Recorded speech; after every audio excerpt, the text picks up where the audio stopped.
Angelina shares incredible photo of her meeting with Sudanese refugees in Chad as she calls on UN to take action. Angelina Jolie shared a powerful photo of herself meeting with Sudanese refugees as she called on the United Nations to take action on the country's humanitarian crisis. The poignant image showed Angelina, clad in a black cloak, meeting with several women in a thatched dwelling in Chad. Angelina, 49, an actress and humanitarian, captioned the post. This morning, the UN General Assembly met to discuss the cost of inaction and urgent need to collectively scale up the humanitarian response in Sudan and the region. I recently returned from Chad, where I met Sudanese refugees who have escaped across the border. Due to relentless war and violence, Sudan is currently experiencing the largest displacement crisis in the world, with over 10 million people internally displaced and more than 2 million fleeing to neighboring countries.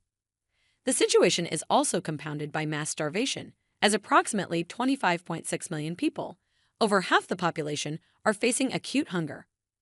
Despite being one of the poorest countries globally, the people of Chad are sharing their land, food, water, and healthcare with nearly 1.4 million Sudanese refugees. Volunteers in Chad and Sudan have established communal kitchens, collective shelters, makeshift clinics, and women's cooperatives. They have distributed medication and organized education programs. The efforts of these local grassroots organizations have been nothing short of inspiring. They have achieved so much with so little. But they cannot meet the overwhelming scale of this crisis without proper international support and funding. And, above all, an immediate end to the fighting, to stop further loss of life, displacement, and suffering. My hope is that today's meeting will result in decisions, not just conversation. Every hour matters as lives are at stake. Sudan has been gripped by war since April 2023, when tensions between rival military leaders erupted into violence. It pits Gen. Abdel Fattah al-Burhan, head of the Sudan Armed Forces, against the paramilitary Rapid Support Forces led by Gen. Mohammed Hamdan Dagalo, known universally as Hemedti. The conflict has so far displaced more than 10 million people, a fifth of Sudan's population, both within the country and across borders. On Wednesday, United Nations Chief Antonio Guterres voiced concern over escalation in Sudan's conflict to the country's army chief when they met on the sidelines of a diplomatic gathering in New York. Sudan has been high on the agenda at the UN centerpiece meeting this week, with the dire humanitarian situation and refugee crisis dominating discussions on the war that broke out last year.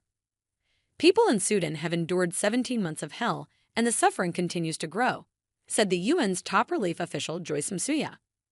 A UN-backed assessment has warned of the risk of widespread famine in Sudan on a scale not seen anywhere in the world in decades. The Secretary General expressed deep concern about the escalation of the conflict in the Sudan, which continues to have a devastating impact on the Sudanese civilians and risks a regional spillover, said a UN readout of Guterres' meeting with General Abdel Fattah al-Burhan.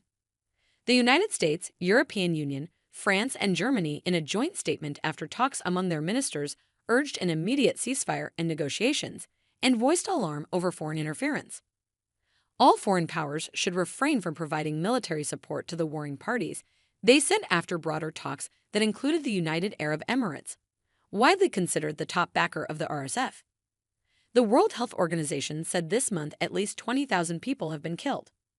But some estimates are far higher, with the U.S. envoy for Sudan, Tom Perriello, saying that up to 150,000 people may have died, far more than in the war in Gaza.